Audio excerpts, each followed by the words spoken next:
नमस्कार, मी मयुरी आणि आपण पाहत आहात 7 स्टार न्यूज। कडेगाव तालुक्यातील वांगी येथील एसटी स्टँडच्या संरक्षक भिंतीच्या बांधकामासाठी तब्बल 50 लाख रुपयांचा निधी मंजूर करण्यात आलाय। या निधीमुळे प्रवाशांच्या सुरक्षिततेचा प्रश्न मार्गी लागणार असून लवकरच प्रत्यक्ष भूसंपादन व कामास सुरुवात होणार आहे।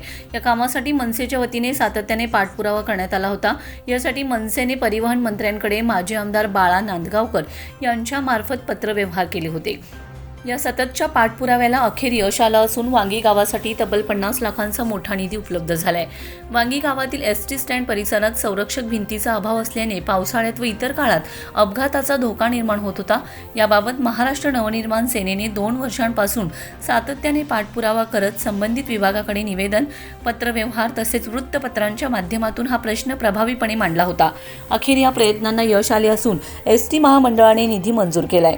या निधीतून संरक्षक भिंतीचे मजबूतीकरण करण्यात येणार असून काम लवकरच सुरू होणार असल्याचे प्रशासनाकडून सांगण्यात आले।